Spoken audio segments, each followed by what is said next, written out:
Welcome to the Encrypted Economy, where we look at the business of, regulation, and security for all things encrypted, digital assets, blockchain technology, privacy, and smart contracts.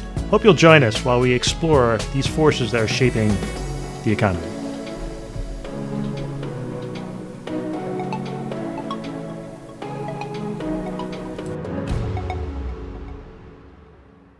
Hi, this is Eric Hess with the Encrypted Economy. You'll notice today I am doing the whole episode by myself. Why? A couple of weeks ago, I spoke to Massachusetts Institute of Technology's, MIT's computational law group about DAOs. We talked a bit about my testimony before Wyoming Select Committee regarding their recognition of DAOs as LLCs underneath their regulations. And in fact, they just adopted that at the beginning of July.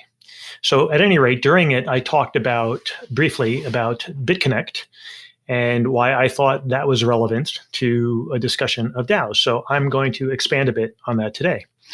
More of these types of episodes are going to be coming where I'm going to be delving into more the legal aspects of different topics, as well as continuing to mix it in with my ongoing episodes. So what are we going to cover today? Today, we're going to talk about what is a DAO, why decentralization is important, why it's important from a securities law context, what has some of the precedent and guidance been on decentralized autonomous organizations or just decentralized systems, as well as exploring the liability implications of DAOs, and meaning who is ultimately going to be liable for DAOs. And finally, we're going to talk a little bit about Bitconnect, which hopefully isn't a signal for how the SEC is going to be approaching theories of secondary liability with respect to DAOs in the future. So we're going to start off with the DAO definition. DAOs, as you know, is a decentralized autonomous organization. So what is a decentralized autonomous organization? Well, decentralized autonomous organization has three components. It must be decentralized, autonomous, and an organization. So decentralized goes to the governance. What it means is that there is no singular managing entity or group of managers that are driving the management of the DAO. So that means no president, no managing member, no general partner, none of the functions that you would normally see in sort of the C-suite of the entity. Autonomous means that it's decentralized and the component parts now can still manage the organization without the engagement of those managers. So they're able to work independently, collectively rolling up into sort of the whole DAO structure, but not dependent on direction from any kind of management. Now, some people confuse autonomous with smart contracts or algorithmically managed. Certainly, smart contracts and algorithmically managed fits well into a DAO structure because if it's a smart contract, it has an input, it has an output, it's code. It functions completely independent of the organization. It just serves its purpose. But you can also have autonomous individuals. A human can be autonomous. I mean, you look at a lot of co-op boards, you look at condo boards, a lot of those people who vote on those act completely independent of one another, and there's no centralized structure, and there's complete autonomy across its members. And the last component of a DAO is an organization. So that organization can be just a group of people. If it's just a group of people or a group of organizations, but they're not protected by a limited liability structure like a corporation or a limited liability company, then they're effectively potentially liable as individuals. So this was the impetus for Wyoming's enshrining DAOs within their LLC statute, was to basically say, hey, we have a structure in place where DAOs can get the limited liability protection that we accord to other limited liability companies forming within Wyoming. And that's a draw. In the context of an organization, I think a lot of the first DAOs were in fact never incorporated. They're just a group of people working collectively. A good example, I think, of at least a decentralized organization, we can talk a little bit more about what it means from autonomy, but one that starts to look very similar is Bitconnect. But we'll talk about that a little bit later. Bitconnect, by the way, was not formed as a limited liability entity. Now, centralized governance structures have their purpose, and DAOs aren't the answer to everything. But where there's fairly discrete software, or the software or the function can be accomplished without centralized management, then why insert all the rent seekers in if it can be completely managed within a community? So when we're talking about DAOs, you don't even need digital assets or crypto to form a DAO. But it does help it because when we think about the way that digital assets interact with DAOs, it's probably important to start to think of it in terms of programmable money, because programmable money integrates very well with the types of code that are often housed within DAOs. And this is just a trend. This is going to continue. And the regulators are obviously going to need to find a way to manage it and not try to stop it, right? Let's say that you have a software program that generates, wonderful imagery and you own it. You could simply allow people to integrate with it and then have a programmable money where basically they purchase it with programmable money. It goes into some sort of bot. They get the ability to create these images, and it's a completely decentralized process. So that's just one example of it. And I think it's also important to think of it in terms of a natural evolution from pure open source software. So open source software basically involves the licensing of code to an open community.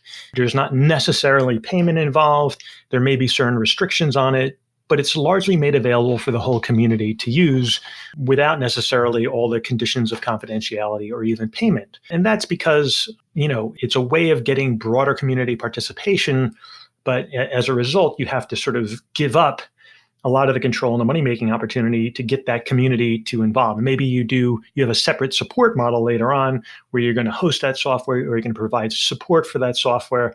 But effectively, there's a break between the consumers of open source licenses who may benefit and may contribute to it, and the ability to gain any kind of remuneration for that effort. So a DAO can, resolve that, because now if you create a DAO and you create sort of a way for programmable money to accrue to the benefits of those who are engaged in it, now you effectively have a model that's a little more suited to fostering the kind of innovation, but doing it in a way that's cost effective, where you're not having a full management involved on the other end. So the benefits of the DAO is there's programmable money, engagement of the user base, which you also could get in an open source license, and the ability to possibly create sort of more sustainable, incentivized community associated with it. But decentralization in the context of DAO is important for another reason. The SEC's determination as to whether a instrument is a security or not, and thus regulated by the SEC, the legal framework for that dates back to 1946, believe it or not, to the Howey test, which we talked about a bit in our episode with Gary DeWall back a few months ago. And so there are the primary elements of the Howey test which would dictate whether or not an instrument needs to be regulated as security. Is it an investment contract? Is it an investment contract where there's an investment of money in a common enterprise with an expectation of profit based on the efforts of others? Now, there's more to it than that. I'm overly simplifying it. But in the context of a DAO, who are the others that you'd be relying on? Who would be the contract with in a decentralized organization? So arguably, if a organization is sufficiently decentralized, then it doesn't implicate the Howey test because it can't meet all of that criteria. In some cases, that whole issue of decentralization, sufficient decentralization, might be questionable, where let's say you have a very large VC backer who effectively has control, and you have a less engaged DAO community. And maybe there's some argument there that they are using decentralization in a way to sort of shield their control of the organization to avoid the application of securities laws. And in fact, in Gary Gensler's May 26th testimony before the House Subcommittee on Financial Services, he did raise this point that asset managers could also find themselves afoul of the securities laws if, depending on how they're engaging with these digital assets. This would certainly be one of them. If they have control, if people are participating in the platform dependent on the engagement of the VC and the direction of the VC, you could potentially satisfy all the elements of the Howey test with regards to a DAO, because maybe it isn't truly a DAO. And then there's another component of this, which is there's the securities component of it. But as the regulators look at DAOs, there's always this lingering question of secondary liability. If you can't identify who it is that's in charge, where do you affix that liability? And that could lead to frustration. And again, in our episode with Gary DeWall back in February, we talked about this, and this is what Gary had to say. What concerns me about the DeFi space is that bad facts make bad law.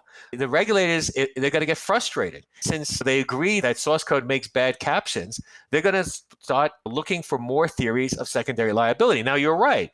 Where there's a programmer, where there's somebody clearly identified with the project, and there's someone clearly a promoter, like the SEC brought a case against Zachary Coburn in connection with Ether Delta a couple of years ago for the Ether Delta platform, which is effectively a DeFi exchange. It's easy. And when the DeFi is constructed, I think it's not so easy. And then the question is, who's going to be left holding the bag? I think you're going to have expansive theories of secondary liability. Now, as a lawyer, I would say I would take those cases on, because I don't think it's going to be so easy to get a court to agree with some of the theories of secondary liability. But that doesn't mean it's not going to be costly to defend those actions. It doesn't mean it's not going to be costly to have to deal with your lawyers, producing documents, deposition. It's definitely going to have a chilling effect. And sure enough, there will be a court here and there that will hold for an expansive view of liability. It's inevitable. And by the way, even if the regulators lose, they'll just go back to Congress, or they'll go back to their state legislatures and say, hey, we need to plug this hole. Now, following up on this and circling back to what constitutes sufficient decentralization and the SEC's acceptance of it, 2018, Bill Hinman, then the director of the Division of Corporate Finance within the SEC, discussed how a digital asset that was offered as a security at one time could then subsequently become something other than a security. And why is that relevant? Because a lot of time with these DAO projects, that initial action of forming the DAO, of determining how it acts within the DAO structure, could actually involve some element of centralization. So at any rate, his point was, if the network on which the token or the coin is to function is sufficiently decentralized, where purchasers would no longer reasonably expect a person or group to carry out the essential entrepreneurial efforts, those assets may not represent an investment contract. And he went on to say that when the efforts of a third party are no longer considered to be a key factor for determining the enterprise's success, material asymmetries recede.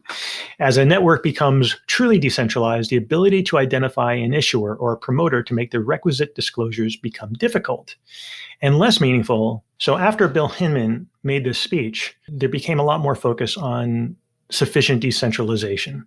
And in fact, the Bill Hinman speech is still relied upon by the SEC, even in their enforcement division's distributed ledger technology framework for digital assets. They cite the Hinman speech as primary example of the SEC's guidance on the topic. So yes, it's still very relevant. And this gets into the discussion now on Bitconnect, which curiously, a couple of days after Commissioner Gensler spoke before the House Subcommittee on Financial Services, they published this complaint against the promoters of Bitconnect. Now, in Bitconnect's case, there are a lot of bad acts. There was fraud, but this isn't really about the bad acts.